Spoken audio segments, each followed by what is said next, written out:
I got a comment this morning and it really made me think about the thought process that we go through when making financial decisions, specifically about when to sell something or to keep it, and just the freedom that comes with letting material possessions go, and some of the struggles that we have gone through and had to work through when it comes to keeping items and stuff. So we are getting ready to go on a international trip. We're going to be doing some full-time traveling for an undetermined amount of time. And in our process of leaving, we are selling a lot of our stuff, almost everything. And deciding what to keep and what to sell when you are making a huge life-changing decision does really make you stop and think about every little thing.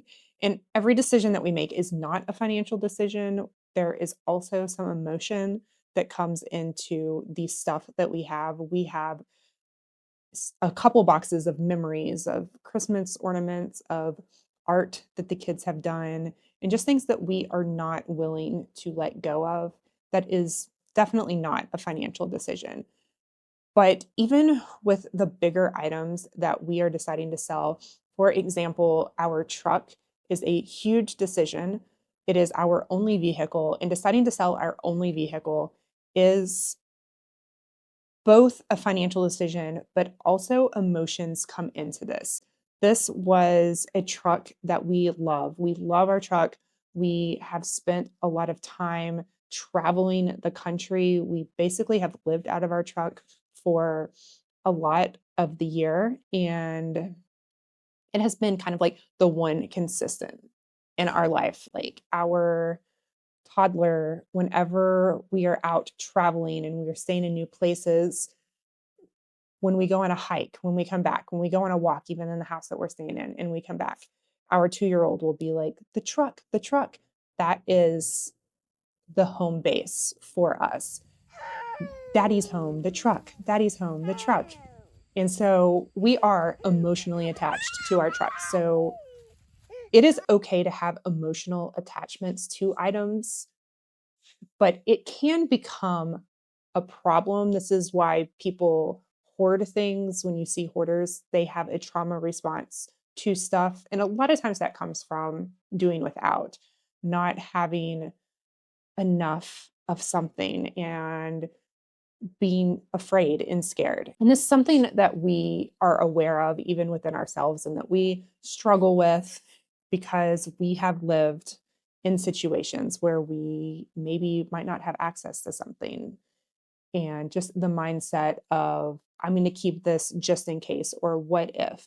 And that is something that we are constantly asking ourselves and questioning. In a second, I'm going to go over like our specific steps that we go through and our specific thought process.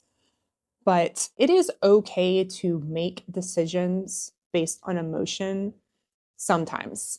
And that is an okay factor in your decisions. But you should be able to look at emotions objectively and kind of like step back and realize that you're having emotions and that emotions are playing a factor in your decision making process. It is just one of many factors when making a decision. And that is, my husband and I are both autistic, and that is something, with autism comes pros and cons. And that is both a pro and a con, I would say, is being able to objectively look at emotions. I have spent a really long time trying to understand my emotions because they're not super clear to me just because I am autistic. But I have learned how to objectively dissect and understand my emotions. So when I am making decisions, I can be like, this is the emotion that I'm having. Let me take a step back and try and figure out if this is beneficial to this situation or if it is hindering the best possible outcome. So it is just one piece of the puzzle to us. Material items are temporary. Really, everything in this world is temporary, but particularly material items. Even the most important things to you, the memories, photo albums, everything that you think is so valuable to you could potentially be gone in a second. You could have a fire or a flood and it's all gone. You could have to escape an abusive relationship and have to leave everything behind. Going through those situations and having to completely start over is, again, pros and cons. It is traumatic, but it is also a lesson that those things do not matter. If you strip everything down to the very basics, we are left with our memories. And that is what we remember, the moments. And that is really one of the reasons why we want to have these experiences, particularly with our kids, is that when you think back on your life, you don't think about the little details of every single day, or most people don't.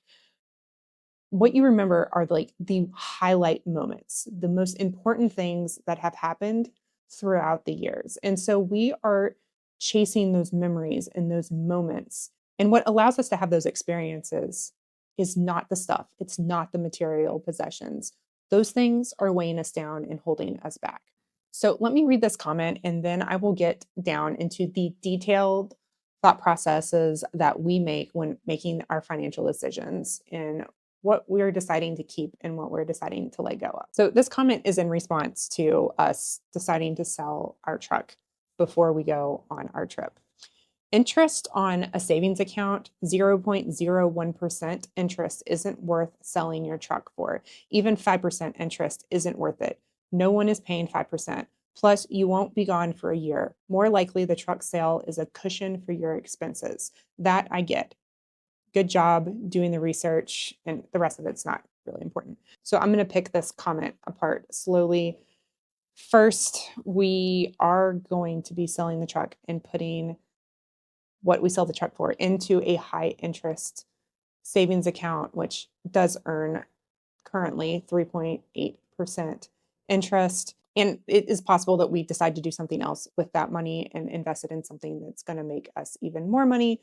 But there are ways to invest that money and make money on it and come out ahead. We don't know how long we're going to be gone for. And the money from the truck is not a cushion for us on our travels. We already have money in savings that is already a cushion. So this is specifically a financial decision on whether or not the truck is better off being kept or being sold while we are on our trip. The first thing is that we are very aware that we have an emotional attachment to the truck. We don't want to sell the truck. We want to keep it. We like our truck greatly. It has taken us on all sorts of amazing adventures. We've had great experiences with our truck, and it is going to be sad and difficult for us to sell it. It's also easier just to keep it. That is the easiest option. But we had to look at it from a financial perspective also, and not necessarily the easiest thing or the emotional thing for us to do.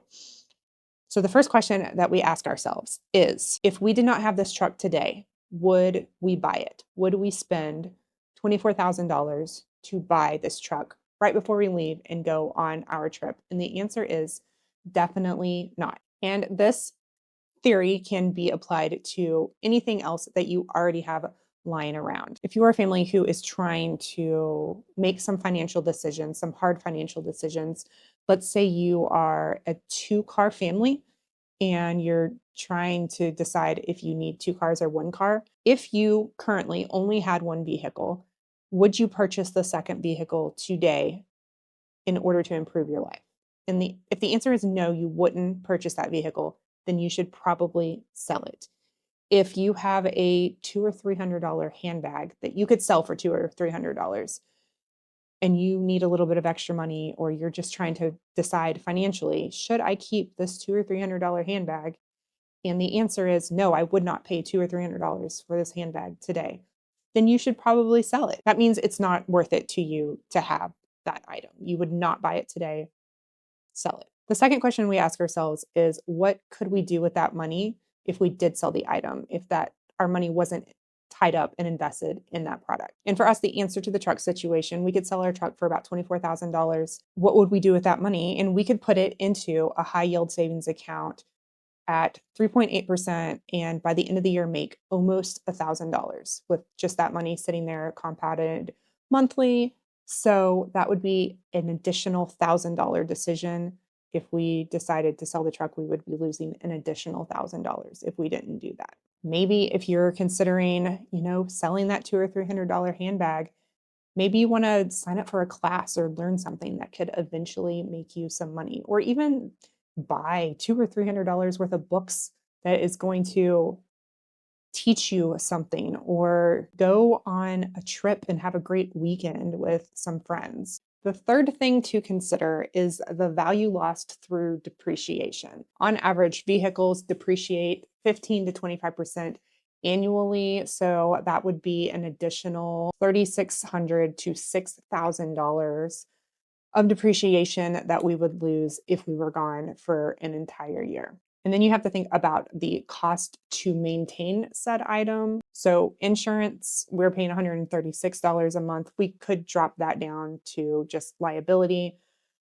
but we still would keep the truck insured and it would still cost some money. You have to store said truck, which I looked it up and it ranged from like $45 to $450 a month. So I'll just go with like $100 a month, which is, $1,200 a year. And then also damage to the vehicle with it just sitting there. That's not good for the vehicle. So, your battery, your tires, the fluid levels, when we get back, we would have to have a full service on it and all of that stuff corrected, whatever happened with it just sitting there for a year. So that's going to cost us some more money, maybe like $500 at a minimum. Next question we considered was, how easy is it to replace?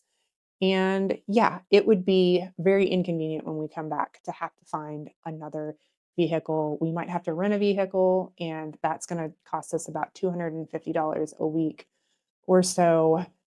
But, if you factor in all of the other costs associated with keeping the truck versus selling it, we can start looking for something before we come back so we have some options to look at when we get here and we're kind of prepared to go ahead and buy a vehicle when we get back. And this is assuming that our economy is going to not get worse.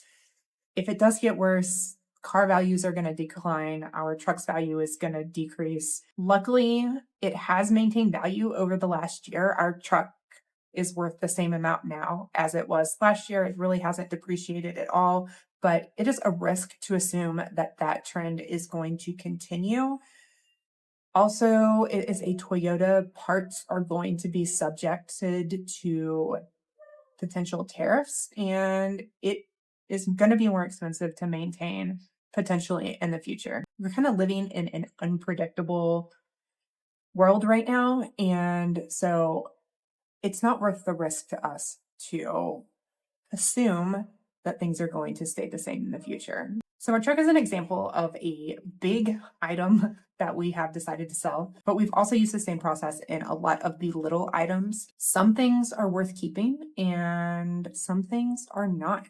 It is a process to work through. It is an emotional process, and there is more than just finances involved in making all of the decisions, especially all of these little decisions on the smaller items that maybe finances aren't such a big deal. But ultimately, it is comforting to know that if everything disappeared tomorrow, we would still be okay. We would still be happy. We would still move on with our lives.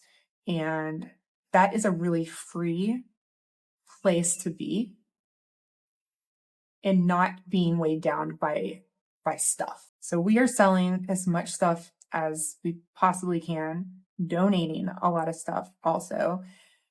And we are going to be leaving in about 3 weeks on a one-way ticket to Thailand to go and have some really amazing experiences, adventures, and have a lot of really cool moments that we will hopefully remember for the rest of our lives.